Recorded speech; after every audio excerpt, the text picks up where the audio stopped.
हरे कृष्णा। आज की हमारी वीडियो का टाइटल है किन ब्राह्मणों का दिया हुआ आशीर्वाद कभी विफल नहीं जाता।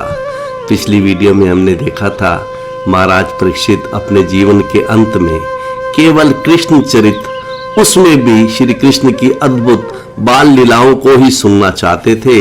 इसलिए वह सुखदेव गोस्वामी जी से कहते हैं कि भगवान श्री कृष्ण ने जिन जिन अवतारों में जो जो लीलाएं की हैं, वे सब लीलाएं कानों को सुख देने वाली होती हैं और मन के लिए भी आकर्षक है, मन में प्रसन्नता उत्पन्न करती हैं।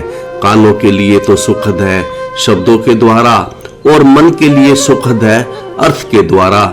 जब अर्थ का विचार किया जाता है तो मन आनंद से भर जाता है। भगवान श्री कृष्ण की लीलाएं शब्दों से तो कानों को सुख देती हैं और अर्थ से मन को सुख देती हैं। और भगवान श्री कृष्ण की लीलाओं को सुनने मात्र से क्या प्रभाव होता है, इसका वर्णन करते हुए परीक्षित महाराज जी कह रहे थे पिछली वीडियो में कि जो भी व्यक्ति भगवान श्री कृष्ण की लीलाओं को सुनता है, उस व्यक्ति में ये सब पांचों चीजें तुरंत होती हैं। पहला, उस व्यक्ति की मनोग्लानि दूर हो जाती है। दूसरा, उसकी तृष्णा चली जाती है, व्यक्ति तृप्त हो जाता है। तीसरा, उस व्यक्ति का हृदय शुद्ध हो जाता है। चौथा, उस व्यक्ति के अंदर भगवान में प्रेम और भक्ति उत्पन्न होती है। और पांचवा, भगवान के भक्तों से मित्रता होती है। तो आगे परीक्षित महाराज जी कहते हैं सुखदेव गोस्वामी जी से कि हे प्रभु, जैसे आपने पूतना उद्धार की लीला कही है, वैसे ही आप श्री कृष्ण की अन्य अद्भुत बाल लीलाओं का भी वर्णन कीजिए, जो मानवीय बालक का अनुकरण करते हुए इस जगत में प्रकट होकर भगवान श्री कृष्ण ने की हैं। तो इसके बाद सुखदेव गोस्वामी जी भगवान श्री कृष्ण की उत्थान लीला का वर्णन कर रहे थे पिछली वीडियो में कि भगवान श्री कृष्ण जब 3 महीने के थे तो उन्होंने करवट बदली थी, जिसको अंग परिवर्तन कहते हैं। जिस दिन बच्चे करवट बदलते हैं तो यह माना जाता है कि उनका सारा शरीर ठीक है। जिस दिन श्री कृष्ण ने अपना अंग परिवर्तन किया था, अर्थात श्री कृष्ण जिस दिन करवट बदले थे, तो उस दिन एक बहुत बड़ा उत्सव हुआ था नंद भवन में। ऐसे उत्सव को उत्थान उत्सव कहा जाता है। और जिस दिन श्री कृष्ण करवट बदले थे, उस दिन चंद्रमा रोहिणी नक्षत्र में थे। जिस शुभ रोहिणी नक्षत्र में श्री कृष्ण का जन्म हुआ था, वही रोहिणी नक्षत्र उस समय भी चल रहा था जब श्री कृष्ण करवट बदले थे। तो यह और खुशी की बात थी। ब्राह्मणों से जब पूछा गया तो ब्राह्मणों ने कहा कि यह तो और शुभ मंगल है, बच्चे का शरीर बिल्कुल स्वस्थ होगा, सारे अंग ठीक है। इसलिए माँ यशोदा और नंद बाबा ने बहुत बड़ा उत्सव किया अपने घर पर नंद भवन में। तो उस उत्थान उत्सव में माँ यशोदा ने आसपास की गोपियों को बुलाया था और वह सब गोपियां एकत्र होकर भगवान श्री कृष्ण को नहलाने लगी। इस उत्सव में बालक को ठीक से नहलाया जाता है। कृष्ण का अभिषेक किया गया, अर्थात उन्हें कई प्रकार की औषधि डाले हुए जल से और वेद के मंत्रों से उनको स्नान कराया गया। घर में बाजे बज रहे थे, गीत गाए जा रहे थे, स्त्रियां गीत गा रही थी, ब्राह्मण वेदों के मंत्र पढ़ रहे थे और इस तरह से उत्सव चल रहा था नंद भवन में। ऐसे उत्सव के साथ माता यशोदा अपने पुत्र का अभिषेक करवा रही थी। बच्चे का स्नान उत्सव पूरा हो जाने के बाद ब्राह्मणों का ठीक से स्वागत किया गया, पूजन किया गया, उनको भोजन कराया गया, उन्हें वस्त्र और रत्नों की मालाएं दान में दी गईं। जैसी गाय वह चाहते थे ब्राह्मण, वैसी गाय उनको दान में दी गई। ब्राह्मणों के द्वारा स्वस्ति वाचन किया गया। इस प्रकार से उस नंद भवन में उत्सव चल रहा था, गान बजान चल रहा था। माँ यशोदा ने कृष्ण को गोद में लिया हुआ था, तो गोद में पड़े पड़े कृष्ण को नींद आने लगी, कृष्ण सोने लगे। माँ यशोदा ने अभी तक कृष्ण को दूध नहीं पिलाया था, अभी स्वस्ति वाचन करा रही थी और तब तक बच्चे को नींद आने लगी। तो घर में कहीं जगह थी नहीं, घर में उत्सव था, कहीं पकवान रखे थे, कहीं वस्त्र रखे हुए थे। बहुत लोग आए थे, कहीं भी जगह नहीं थी। तो माँ यशोदा एक छकड़े के नीचे, जिसको संस्कृत में शकट कहते हैं, हिंदी में छकड़ा कहते हैं, अर्थात बैलगाड़ी, बहुत विशाल बैलगाड़ी थी और उसके ऊपर दही, घी और बहुत सा सामान, अन्न आदि रखा हुआ था। घी आदि बड़े बड़े पात्रों में रखा हुआ था और उस गाड़ी के नीचे जगह मिली माता को कृष्ण के लिए। तो माता ने वहां पर छोटा सा पलंग अर्थात पालना ले जाकर माता ने उस शकट के नीचे बिछा दिया और उसी पर कृष्ण को धीरे धीरे सुलाने लगी। माँ यशोदा चाहती थी कि श्री कृष्ण सो जाएं, क्योंकि घर में आए हुए अतिथियों का स्वागत करना था, उनको खिलाना पिलाना था, सब कुछ करना था। तो माँ भी चाहती थी कि कृष्ण सो जाए। तो धीरे धीरे माता कृष्ण को सुलाने लगी, पहले बैठ करके, फिर स्वयं सो करके, और जब श्री कृष्ण बिल्कुल सो गए तब माता ने धीरे से सुला दिया कृष्ण को पालने में। माता यशोदा घर में आए हुए ब्रिजवासियों की पूजा कर रही थी और घर में आए हुए मेहमानों का स्वागत कर रही थी, खास करके स्त्रियों का। माँ यशोदा सबको खिला पिला रही थी। माता यशोदा दान देने में बहुत उदार थी, सबको भोजन, वस्त्र, आभूषण तथा गौएं दान में दे रही थी। इस तरह से माता यशोदा बच्चे का उत्थान उत्सव मनाने में अत्यधिक व्यस्त थी।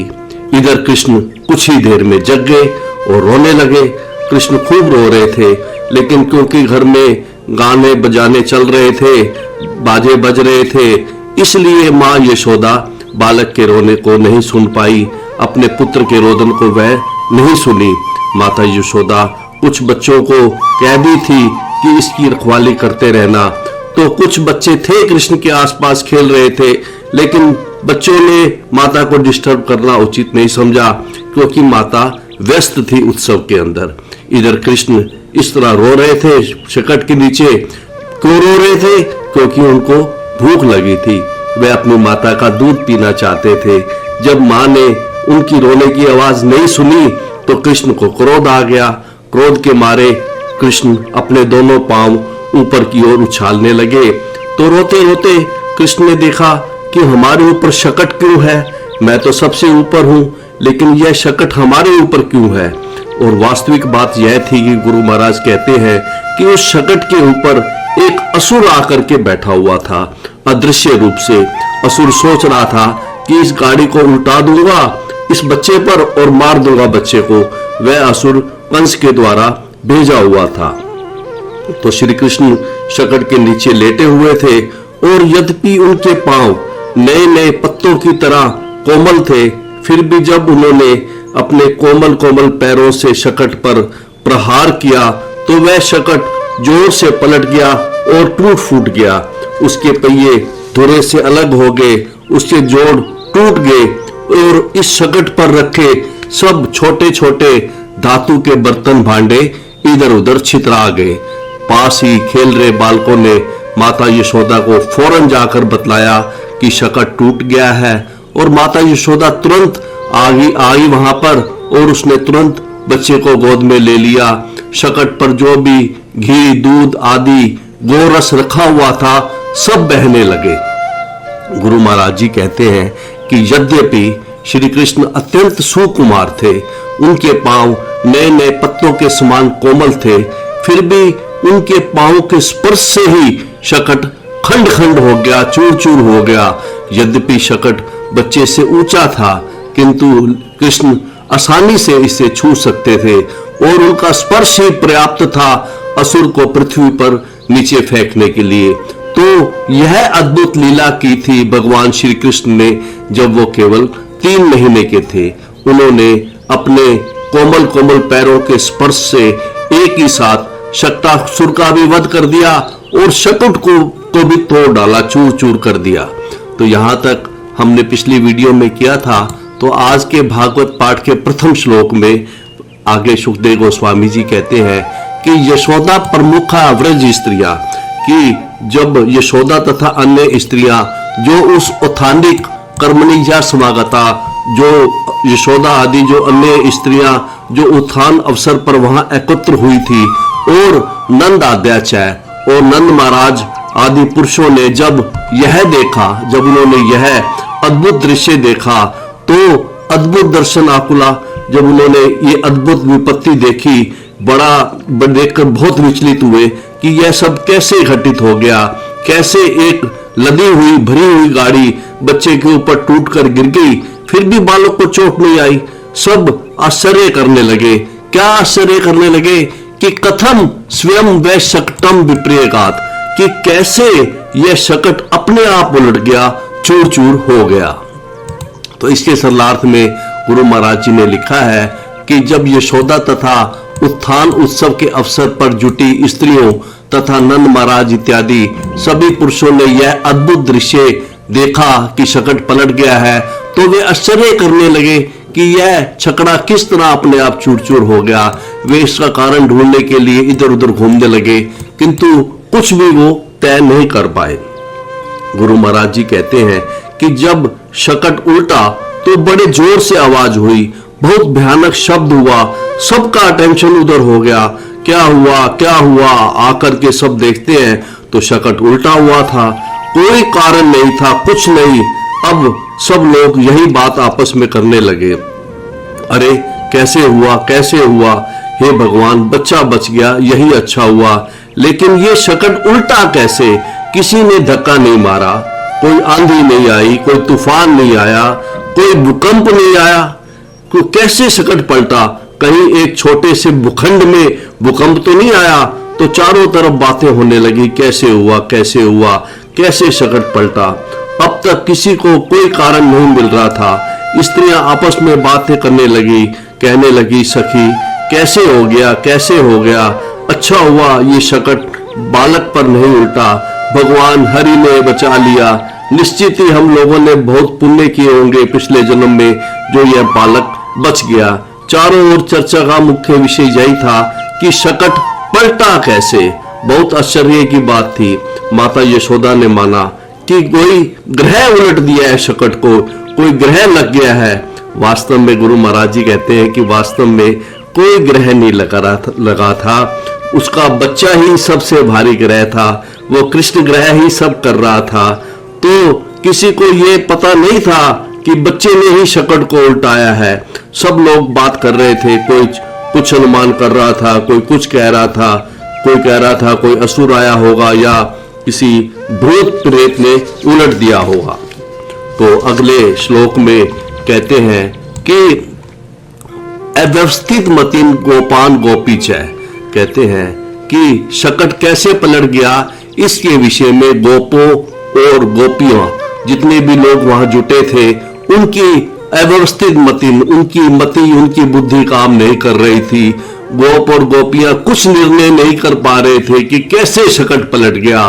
तो बालक जो वहां पर खेल रहे थे, बालका ऊंचू, जो बालक वहां पर खेल रहे थे पास में, उन्होंने स्पष्ट कहा, उन्होंने कहा रुदता अनेन पादिन शिप्तिम, उन्होंने स्पष्ट कहा कि बालक कृष्ण ने ही इस छकड़े को लात से मारकर दूर फेंका है। रोते रोते इसी कृष्ण ने अपने पैरों से इसे मारा है। जो ही छकड़े पर इस कृष्ण ने अपने पांव मारे, तो ही छकड़ा ध्वस्त हो गया, यह बालकों ने कहा। और बालकों आगे कहते हैं कि एतत् ना संशय, इसमें कोई भी संदेह नहीं है। तो इसके सरलार्थ में गुरु महाराज जी ने लिखा है कि वहां पर जुटे ग्वाले तथा गोपियां सोचने लगे कि यह घटना घटी कैसे। वे आपस में पूछने लगे, सोचने लगी कहीं यह किसी असुर या अशुभ ग्रह का काम तो नहीं है। उस समय पर उपस्थित बालकों ने, जो वहां खेल रहे थे बालक, उन्होंने स्पष्ट कहा कि बालक कृष्ण ने ही इस छकड़े को लात से मारकर दूर फेंका है। और रोते बालक ने जो ही छकड़े के पहिए पर अपने पांव मारे, त्यों ही पहिए सहित छकड़ा ध्वस्त हो गया है, और इस बात में कोई संदेह नहीं है। तो इस तरह से सब बच्चों ने कहा, लेकिन बालकों की बात पर कोई विश्वास नहीं किया गोपों ने और गोपियों ने। कहते हैं ना ते श्रद्धा धीरे गोपा बाल भाषितम इत्युत, कहते हैं लेकिन गोपों और गोपियों ने बालकों की बात में कोई श्रद्धा नहीं की। गोपों और गोपियों को बालकों की बातों पर विश्वास नहीं हुआ। गुरु महाराज जी कहते हैं कि जैसे वेद सत्य है, वैसे ही प्रमाणिक बात बच्चों की होती है। कुछ बढ़ाकर घटाकर बच्चे नहीं बोलते, बिल्कुल सत्य बोलते हैं। लेकिन गोपों और गोपियों ने बालकों के वचनों पर श्रद्धा नहीं की और उन्होंने बच्चों की भोली भाली बातें जानकर उन्होंने गोपियों ने बालकों की उपेक्षा की। और कहते हैं, आगे कहते हैं सुखदेव गोस्वामी जी, अप्रेम बलम तस्य बालकस्य नाते विदु। वह गोप और गोपियां उस बालक के अप्रमेय बल को नहीं जानते थे कि बालक कृष्ण में इतनी शक्ति हो सकती है।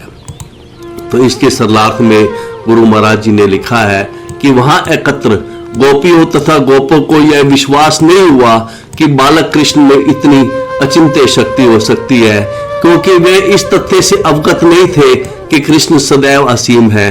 उन्हें बालकों की बातों पर विश्वास नहीं हुआ, अतः उन्होंने बच्चों की भोली भाली बातें मान जानकर उन्होंने बालकों की उपेक्षा की। तो अगले श्लोक में कहते हैं कि रुदंतम सुतम अदाय यशोदा ग्रह शंकिता, कि माता यशोदा तो ग्रह शंकिता, माता यशोदा किसी ग्रह की शंका कर रही थी, यह सोचकर कि कृष्ण पर किसी अशुभ ग्रह का आक्रमण हुआ है। उस माता ने रुदंतम सुतम अदाय, रोते हुए कृष्ण को अपनी गोद में लेकर स्तनम अपायत, उन्होंने माता ने रोते हुए बालक को उठा लिया और उसे अपना दूध पिलाने लगी, दूध पिलाया। और उसके बाद माता ने कृत स्वस्ति नाम विप्रे सूक्ते, और उसके बाद माता यशोदा फिर ब्राह्मणों से स्वस्ति वाचन कराने लगी, फिर वेदों के मंत्र पढ़े जाने लगे, ब्राह्मण लोग फिर से वेदों के मंत्र पढ़ने लगे। तो इसके सरलार्थ में गुरु महाराज जी ने लिखा है कि यह सोचकर कि कृष्ण पर किसी अशुभ ग्रह का आक्रमण हुआ है, माता यशोदा ने रोते बालक को उठा लिया और उसे अपना दूध पिलाया। तब उन्होंने वैदिक स्तुतियों का उच्चारण करने के लिए, शुभ अनुष्ठान संपन्न कराने के लिए अनुभवी ब्राह्मणों को बुला भेजा। गुरु महाराज जी कहते हैं कि वैदिक सभ्यता की यह प्रथा है कि जब भी कोई संकट आ पड़ता है या कोई अशुभ घटना घट जाती है तो उसके प्रतिकार के लिए वैदिक स्तुतियां कराने हेतु योग्य ब्राह्मणों को बुलाया जाता है। तो माता यशोदा ने ठीक इसी प्रकार से किया, उसने अच्छे ब्राह्मणों को, योग्य ब्राह्मणों को उसने बुलाया। और अगले श्लोक में कहते हैं कि पूर्ववत स्थापितम गोपे बलिबी सह परिच्छदम, कहते हैं इसके बाद जो नंद महाराज ने बलवान बलवान गोपों को बुलाया और उन सब बलवान गोपों ने मिलकर उस शकट को सीधा किया, पूर्ववत जैसे वो पहले था, जो उल्टा हो गया था, जो टूट गया था, किसी तरह से शकट को सीधा किया गया और सामान जो बिखरा था उसे पहले की भांति उस छकड़े पर व्यवस्थित कर दिया था। लेकिन सबके मन में शंका थी कि कोई भूत पटक दिया होगा शकट को या कोई ग्रह बाधा आ रही है, तो सब बड़े बेचैन थे। इसलिए विप्रा हुत्वा अर्चियाम चक्रु दधि अक्षत कुश अंबुबी, सभी बेचैन थे। तो विप्रा हुत्वा अर्चियाम चक्रु, तो ब्राह्मणों ने बुरे ग्रह को शांत करने के लिए अग्नि यज्ञ का अनुष्ठान किया। फिर ब्राह्मणों के द्वारा भगवान की पूजा की गई, अर्चना की गई। किसके द्वारा? दधि, दही के द्वारा। अक्षत अर्थात बिना टूटे हुए चावल के द्वारा। कुशा घास के साथ और अंबुवी और जल के साथ, तो इन सब के साथ भगवान की पूजा कराई गई। तो इसके सलाह में गुरु महाराज जी लिखते हैं कि जब बलिष्ठ गठीले ब्राह्मणों ने बर्तन, भांडे तथा अन्य सामग्री को छकड़े के ऊपर पहले की तरह भांति व्यवस्थित कर दिया, तो ब्राह्मणों ने बुरे ग्रह को शांत करने के लिए अग्नि यज्ञ का अनुष्ठान किया और तब चावल, कुश, जल तथा दही के साथ भगवान की पूजा की गई। गुरु महाराज जी कहते हैं कि ब्राह्मणों ने आशीर्वाद दिया उस बच्चे को कि यह बच्चा चिरंजीवी रहेगा, कोई इसका कुछ भी नहीं बिगाड़ सकता, यह सुखी रहेगा। यद्यपि भगवान के लिए तो यह सब आशीर्वाद व्यर्थ थे, भगवान तो भगवान है, परंतु लीला के अनुसार ये आशीर्वाद ठीक थे। ब्राह्मण लोग आशीर्वाद दे रहे थे कि यह बालक सदा सुखी रहे, यह रहे, वह रहे। यह क्यों किया गया? क्योंकि अगले श्लोक में कहते हैं सुखदेव गोस्वामी जी कि ऐसे ब्राह्मण इस श्लोक में यह बताया गया है कि किन ब्राह्मणों का दिया हुआ आशीर्वाद कभी विफल नहीं हो सकता। कहते हैं कि ये ऐसे ब्राह्मण जो असूये हैं, अर्थात जो ब्राह्मण दूसरे के गुणों में दोष नहीं निकालते, अर्थात किसी की निंदा नहीं करते, ऐसे ब्राह्मण जो अनृत है, जो झूठ नहीं बोलते, जो दंभ नहीं करते, जो दिखावा नहीं करते, जो ईर्षा, जो किसी से द्वेष नहीं करते, जो हिंसा नहीं करते, किसी को दुख नहीं देते, जो मान विवर्जिता, जो मान की इच्छा नहीं रखते, और सत्यशीला नाम, और जो सदा सत्यशील रहते हैं, सत्यशील होते हैं, ना तेषाम आशीष विफला करता। ऐसे ब्राह्मणों का दिया हुआ आशीर्वाद कभी भी विफल नहीं हो सकता। गुरु महाराज जी कहते हैं, देखिए कितना विश्वास है ब्रजवासियों का ब्राह्मणों पर, गुरुओं पर, कितने श्रद्धालु है ब्रज के गोपगण। ब्राह्मण में, गुरु में सहज श्रद्धा है। किस नहीं है कि कैसा ब्राह्मण है, कैसा गुरु है, यह है वह है, सहज श्रद्धा बनी हुई है।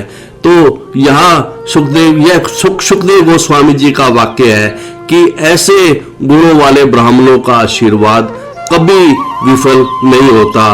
ब्राह्मणों में ब्रजवासियों की सहज श्रद्धा थी, स्वाभाविक थी श्रद्धा। तो अगले श्लोक में कहते हैं कि इति बालकम अदाय, कहते हैं कि ऐसा विश्वास करके कि ब्राह्मणों का दिया हुआ आशीर्वाद कभी विफल नहीं हो सकता, इस बात पर विश्वास करके यह सोचकर नंद महाराज जी ने गंभीर होकर कृष्ण को अपनी गोद में ले लिया और फिर से बालक को लेकर स्पेशल मंत्र पढ़े गए द्विज उत्तमे श्रेष्ठ ब्राह्मणों के द्वारा। और कौन से मंत्र पढ़े गए, कहाँ के मंत्र पढ़े गए? साम ऋक यजु उपाकृते, साम वेद के मंत्रों से, ऋग्वेद के मंत्रों से और यजुर्वेद के मंत्रों से बालक को शुद्ध किया गया। और जले पवित्र औषधि भी अभिषेचिए, और नंद महाराज ने बच्चे को शुद्ध जड़ी बूटियों से मिश्रित जल से उन्होंने स्नान कराया, बच्चे का फिर से अभिषेक किया गया। अगले श्लोक में कहते हैं, इसके बाद वाचित्वा स्वस्ति है, फिर से स्वस्ति वाचन किया गया। नंद गोप समाहित है हुत्वा च अग्निम, और तब नंद महाराज ने अग्नि में हवन किया, यज्ञ किया। और प्रदात अन्नम द्विजाति भय महागुणम, और उसके बाद उन्होंने उन उच्च कोटि के ब्राह्मणों को उत्तम अन्न तथा अन्य प्रकार के भोज्य पदार्थों का स्वादिष्ट उन उच्च कोटि के ब्राह्मणों को कराया गया। ऐसा जो शरीर को, ऐसा उनको अन्न दिया गया जो शरीर को खाते ही स्वस्थ कर दे, और ऐसा भोजन ब्राह्मणों को दिया गया। महागुणम अर्थात बहुत स्वादिष्ट, और केवल स्वादिष्ट ही नहीं, शरीर में पुष्टि देने वाला अन्न उन सब ब्राह्मणों को दिया गया। तो इन तीनों श्लोकों के सरलार्थ में लिखते हैं, गुरु महाराज जी ने लिखा है कि जब ब्राह्मण जन ईर्ष्या, झूठ, मिथ्या अहंकार, द्वेष, अन्यों के वैभव को देखकर मचलने तथा मिथ्या प्रतिष्ठा से मुक्त होते हैं, जब ब्राह्मण जनों में ये गुण होते हैं, तो उनके आशीर्वाद व्यर्थ नहीं जाते। यह सोचकर नंद महाराज ने गंभीर होकर कृष्ण को अपनी गोद में लिया और इन सत्यनिष्ठ ब्राह्मणों को साम, ऋग तथा यजुर्वेद के पवित्र मंत्रों, स्तोत्रों के अनुसार अनुष्ठान संपन्न करने के लिए आमंत्रित किया। जब मंत्रोच्चार हो रहा था तो नंद महाराज जी ने बच्चे को शुद्ध जड़ी बूटियों से मिश्रित जल से स्नान करवाया, और अग्नि यज्ञ करने के बाद सभी ब्राह्मणों को उत्तम अन्न तथा अन्य प्रकार के पदार्थों का स्वादिष्ट भोजन भी उन्होंने करवाया। तो अगले श्लोक में कहते हैं कि इसके बाद गाव सर्वगुण उपेता है व शक्र हुक्म मालिनी, इसके बाद ब्राह्मणों को पर्याप्त दूध देने वाली अत्यंत गुणी गौएं दान में दी गई, और वास शक्र हुक्म मालिनी, और इन गौओं का श्रृंगार सोने की मालाओं से और रेशमी वस्त्रों से किया गया था। यह सब गौएं नंद महाराज ने ब्राह्मणों को दान में दी।